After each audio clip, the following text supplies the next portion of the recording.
Selamat pagi orang-orang yang mau percaya walau tidak melihat, orang-orang yang mengandalkan imannya kepada Yesus Kristus.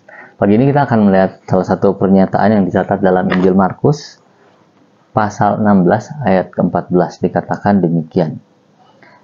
Akhirnya ia menampakkan diri kepada ke-11 orang itu ketika mereka sedang makan, dan ia mencela ketidakpercayaan dan kedegilan hati mereka oleh karena mereka tidak percaya kepada orang-orang yang telah melihat dia sesudah kebangkitannya.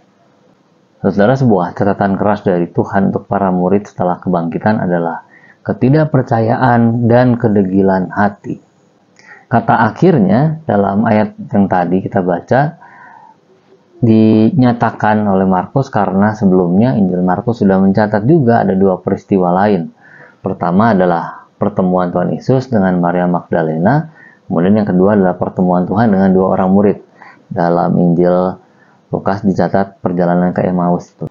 Kedua pertemuan itu sewaktu dikisahkan kepada para rasul tidak membangkitkan ingatan mereka tentang penggambaran Tuhan Yesus sebelum dia mati di kayu salib.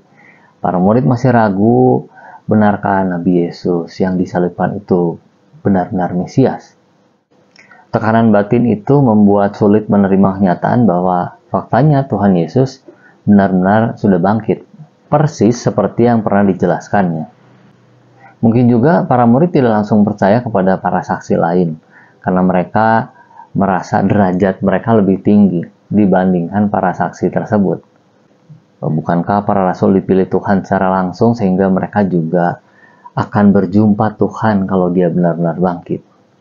Nah, kehadiran Tuhan sewaktu para rasul sedang makan rupanya punya tujuan khusus. Dia hadir di antara mereka seperti dalam waktu yang intim sebelum kematiannya. Kita tidak bisa membatasi perjumpaan seseorang dengan Tuhan, lalu hanya mempercayai pengalaman hamba Tuhan atau pemimpin jemaat. Setiap orang percaya berhak mengalami perjumpaan dan setiap pengalaman sama berharganya bagi sesama. Justru pengalaman-pengalaman perjumpaan itulah yang mengokohkan iman dan kerelaan hati kita untuk ikut pimpinan Roh Kudus.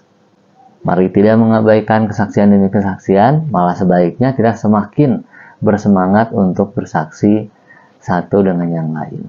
Mari kita berdoa, saudara. Terima kasih Allah Bapa, terima kasih untuk kesempatan-kesempatan, terima kasih untuk perjumpaan secara rohani kami dengan Tuhan dalam berbagai kesempatan.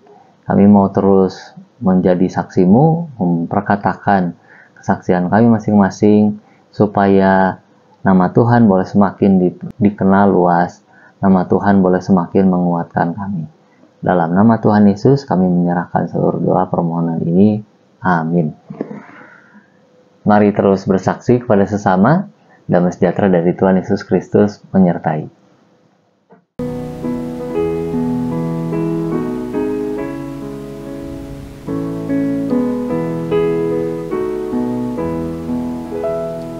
Ku mengungsi ke salib, miskin, buta dan penat. Ku buang sifat aib, pasti ku dapat selamat. Ku mengungsi padamu, Yesus Juru Selamatku. Ku sujud di salibmu, oh selamatkan jiwaku.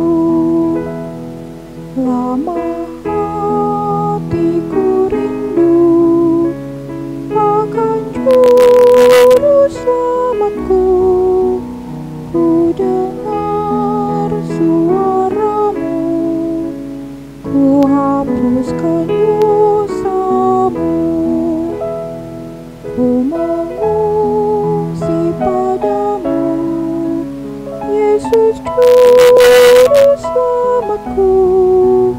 Ku sujud di salibmu, oh selamatkan jiwa.